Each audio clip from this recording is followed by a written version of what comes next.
People think betrayal announces itself, that it comes with screaming matches, slammed doors, and dramatic last words. But betrayal doesn't always look like that. Sometimes it looks like a man kissing your forehead before work. Sometimes it sounds like, "I'll handle the finances. You trust me, right?" Sometimes it waits quietly for years until you're too tired to fight back. My name is Elena Carter, and this is the story of how my husband took everything from me and how I let him believe he'd won. Because the truth is, the day he thought he destroyed me was the day I started planning my revenge. I met Daniel when I was 23. I had just moved to the city with a single suitcase, a nursing degree, and a belief that love was supposed to be safe. Daniel was charming in a way that made everyone feel chosen. He remembered details, held doors open, and talked about our future within the first few months. When he asked me to marry him, he said, "I want to build something together." And I believed him. For the first few years, we really did feel like a team. I worked long hospital shifts. He started a small consulting business. When his clients were slow, my paycheck covered us. When his business picked up, he promised it was our success. I trusted him. That was my first mistake. After our son Lucas was born, things changed quietly. Daniel suggested I reduce my hours. "Just until Lucas is older," he said. "It makes sense financially," he said. "I'll take care of us," he said. And again, I believed him. Over time, my name disappeared from accounts, from contracts, from decisions. Whenever I asked questions, Daniel smiled like I was a child interrupting adults. "You don't need to worry about this stuff," he'd say. "I've got it handled." What I didn't see then was how carefully he was erasing me. The day he asked for a divorce didn't come with tears. It came with paperwork. He sat across from me at the kitchen table, the same table where we'd planned birthdays, holidays, and our future, and slid a folder toward me. "I think this is best," he said calmly. "My lawyer already drafted everything." I remember blinking, once, twice, like my brain needed time to catch up. He wanted the house, the cars, the business, full financial control, and he wanted primary custody of Lucas. "You don't really have anything," he added, almost kindly. "No assets, no savings, no claim." I looked at the pages. My name wasn't anywhere. That night, I didn't scream. I didn't beg. I sat on the bathroom floor after everyone was asleep and pressed my fist against my mouth so Lucas wouldn't hear me cry. I felt stupid, invisible, replaceable. But something else stirred beneath the fear. Anger. Not explosive anger, the dangerous kind, the quiet kind, the kind that watches, the kind that remembers, the kind that waits. Giving you a quick pause, my friends. If stories about betrayal, strength, and unexpected revenge speak to you, please like this video, subscribe to the channel, and stay with me till the end, because what happens next, no one saw coming. Now, let me tell you what Daniel didn't know. Daniel assumed I was powerless, but he forgot something very important.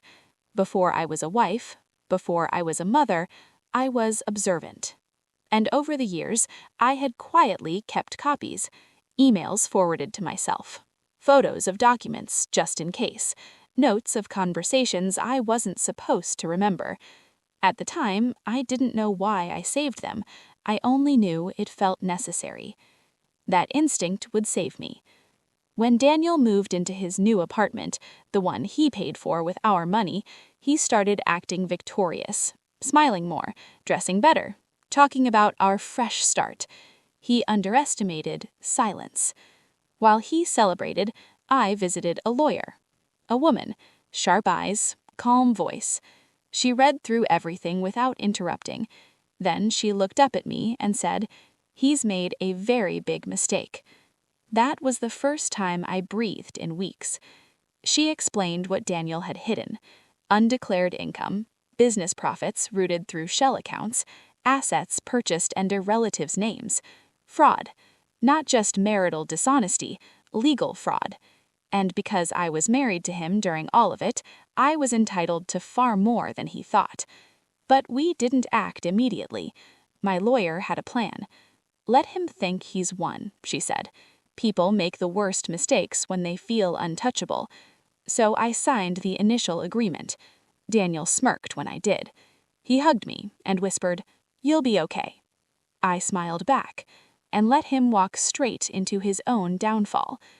That was when I made a promise to myself. I would not destroy him out of bitterness. I would not seek revenge out of rage. I would let truth do the work. Because the most satisfying revenge isn't loud. It's inevitable. There's a strange calm that comes after devastation. Not peace, not acceptance, just clarity. After Daniel moved out, the house felt hollow.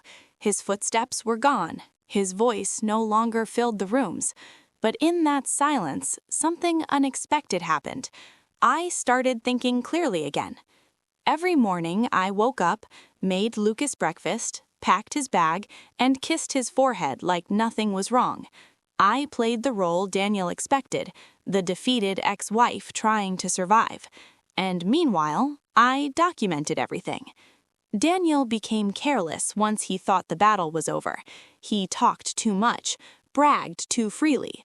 He assumed I was too broken to notice. When he picked up Lucas, he'd mention big deals closing or another expansion. When mutual friends asked how I was holding up, he laughed and said, "She'll be fine. She's simple. Always was." He didn't know every word reached me, and I saved it all. The first crack appeared 3 months after the divorce papers were signed. I received a letter addressed to him, accidentally delivered to my old mailbox. It was from a regulatory office, just 1 page, polite, neutral, but my hands shook reading it. An inquiry, a routine audit. Daniel had always bragged about being too small to notice. Turns out, he wasn't. I didn't tell him. Instead, I forwarded the letter to my lawyer. She smiled. That was the moment the plan shifted from defense to offense. My lawyer advised patience. "We don't push yet," she said. "We let pressure build." So I stayed quiet. Daniel, meanwhile, grew bolder. He upgraded his car, moved into a larger place, started posting photos online with a woman who looked eerily like a younger version of me. Every picture screamed victory, but victory makes people sloppy. The custody battle was where he slipped. Daniel wanted full control, not because he wanted Lucas, but because he wanted me powerless. During mediation, he painted himself as the stable provider. I was the emotional one, the financially dependent one. He spoke calmly, confidently, and I let him, because confidence without truth is fragile. What Daniel didn't realize was that while he was performing, I was recording patterns. Late pickups, missed weekends, unanswered calls. His lifestyle had become too busy for fatherhood. I never confronted him, never complained. I simply documented. 6 months in, my lawyer filed a motion. Not aggressive, not dramatic, just precise. She submitted financial inconsistencies, proof of misrepresented income, a timeline of custody negligence. The judge's expression changed. Daniel noticed. That was the first time I saw fear flicker in his eyes. After court, he pulled me aside. "You're trying to ruin me," he hissed. I met his stare calmly. "No," I said, "I'm letting you explain yourself." That silence afterwards, that was the sound of his confidence cracking. If you're still with me, pause for just a second. Stories like this take time to tell, and even longer to live. If you believe quiet strength is more powerful than loud revenge, like this video, subscribe, and stay until the end, because what comes next is the part he never prepared for. The audit turned into an investigation. Then another letter arrived. Then another. Daniel stopped sleeping. He called me late at night, something he hadn't done since the divorce. "Can we talk?" he asked. I let it ring. His new life began unraveling quickly. The woman from the photos left when the money slowed. The friends disappeared when questions started being asked. Clients backed out. Daniel had built everything on control. Once that illusion broke, there was nothing underneath. The court requested additional disclosures. Daniel delayed. That was mistake number 2, because delays look like guilt when you're already under scrutiny. My lawyer advised one final move. "We submit everything," she said. "Every email, every record, every signature, including something Daniel had forgotten. My name." Years earlier, when Daniel had first started his business, Daniel had asked me to sign a document. "It's just procedural," he said back then. "Doesn't mean anything." It meant everything, because that signature tied me legally to the foundation of the company, which meant he never fully erased me. When the judge reviewed the documents, the room went quiet. Daniel's attorney leaned over, whispering urgently. Daniel stared straight ahead. He didn't look at me. The ruling didn't come that day, but the direction was clear. Financial reassessment, custody reevaluation, potential penalties. For the first time since I met him, Daniel was not in control. That night, I sat alone at the kitchen table, the same one where he slid those papers toward me months ago, and I smiled, not because I'd won, but because I finally knew I would. There's a moment in every story when the truth can no longer be delayed, not softened, not negotiated, not hidden behind lawyers and lies. For Daniel, that moment came on a Tuesday morning, in a courtroom filled with people who no longer believed him. I arrived early, not because I was nervous, but because I wanted to sit quietly and watch him walk in. He looked smaller than I remembered. The confidence was gone. The tailored suits replaced with something cheaper, rushed. His shoulders were tense, his jaw clenched like he was holding back something bitter. When his eyes met mine, there was no smirk this time, just fear. The judge entered. The room stood, sat. And then the truth began speaking for itself. My lawyer didn't raise her voice. She didn't dramatize anything. She presented facts, clean, organized, unavoidable. Undeclared income, hidden transfers, false disclosures. A timeline that showed Daniel didn't just forget, he deliberately concealed. Every document carried his signature. Every explanation collapsed under its own weight. Daniel's attorney tried to redirect, claimed misunderstandings, clerical errors, stress. The judge didn't interrupt. She simply listened. And when she finally spoke, her voice was steady. "Mr. Carter," she said, "you did not merely miscalculate, you misrepresented." Daniel swallowed hard. That sound echoed louder than any shout ever could. Then came the custody decision. I held my breath. Lucas was the only thing that ever truly mattered. The judge reviewed the records. Missed pickups, canceled weekends, inconsistent presence. Then she looked directly at Daniel. "Being a provider is not the same as being a parent," she said. I felt my chest tighten. Primary custody will be awarded to the mother. I didn't cry. I didn't smile. I simply closed my eyes and exhaled. The financial ruling followed. Assets were reassessed. The business, once his pride, was no longer fully his. Penalties were issued. Accounts frozen. Daniel didn't lose everything, but he lost control, and for a man like him, that was worse. When court adjourned, people stood, collected their papers, whispered. Daniel stayed seated. For a moment, he looked like someone waiting to wake up from a bad dream. Then he turned to me. "Why?" he asked quietly. "You could have destroyed me." I met his gaze. I didn't want revenge. I wanted fairness. He nodded slowly, and for the first time, he understood the difference. Life didn't magically become perfect after that, but it became mine again.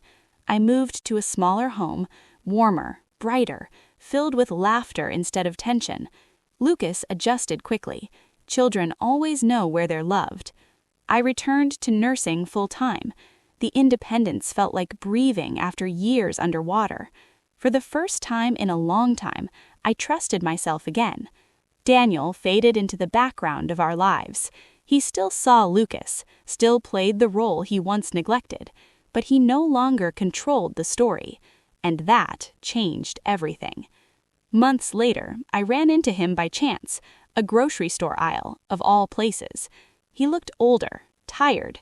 We exchanged polite nods, nothing more. As I walked away, I realized something surprising. I didn't feel angry. I didn't feel victorious. I felt free. Because real revenge isn't watching someone fall. It's rising so far beyond them that their opinion no longer matters. I rebuilt slowly. New routines, new friendships, new boundaries. I laughed again, not carefully, not quietly, but fully. And one evening, as I tucked Lucas into bed, he looked at me and said, "You're happier now, Mom." I smiled. "Yes," I said, "I am." That was the real ending. Not the courtroom, not the penalties, not the downfall, but the peace that followed. If you're listening to this and wondering whether staying quiet means staying weak, let me tell you something. Silence can be strategy, patience can be power, and kindness doesn't mean you allow yourself to be erased. Sometimes the strongest thing you can do is let someone believe they've won until the truth arrives. Thank you for staying with my story. If it meant something to you, if it reminded you of your own strength, like this video, subscribe, and share it with someone who needs to hear this today. Because happy endings aren't about revenge, they're about reclaiming your life. And I did.